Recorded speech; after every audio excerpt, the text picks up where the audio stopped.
ఈరోజు మళ్ళీ నిన్న మొన్న మీరు మాట్లాడుతూ ఉంటే చూస్తే ఎంత దుర్మార్గంగా మాట్లాడుతున్నారంటే, నేను అపాలజీ చెప్పాలి, మేము చెప్పాలి, రెండోది బూతులు తిడితే కూడా భరించాలి.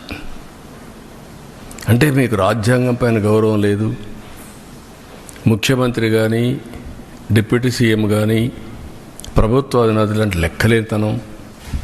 ఎక్కడికక్కడ మీ ఇష్టానుసారంగా రౌడీజం చేయాలి. రౌడీజం చేసి మీరు అనుకునిందే వాస్తవాన్ని ప్రజలు మెప్పించాలి అంటే అంత నిస్సహాయం మేమందరం.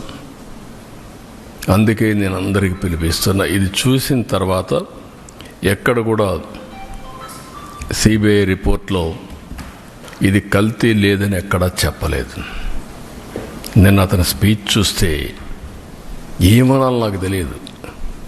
కరుడు కట్టిన నేరస్తులు ఏ విధంగా అసత్యాన్ని నమ్మించడానికి ప్రయత్నం చేస్తారో అదే చేస్తున్నారు.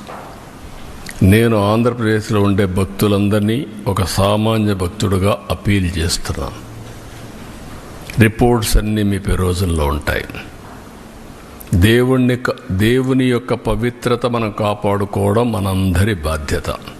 ఫండమెంటల్గా ప్రతి ఒక్కరు, విశ్వాసం ఉండే ప్రతి ఒక్కరూ దేవుణ్ణి దర్శనం చేసుకోవడమే కాదు, దేవునికి అపచారం జరిగినప్పుడు, అపవిత్రం జరిగినప్పుడు ఎవరైనా సరే ముక్త కంఠంతో ఖండించాల్సిన బాధ్యత మనపైన ఉంది. తిరిగి ఇలాంటి చేయాలంటే ఎవరైనా భయపడే పరిస్థితి రావాలి. ఈరోజు అందుకనే మేము ముగ్గురం కూర్చున్నాం. ఇది ఇంతటితో వదిలిపెట్టే సమస్య లేదు. ఏదైతే అపవిత్రత జరిగిందో భగవంతుడే మాకు ఈ సంకల్పాన్ని ఇచ్చాడు.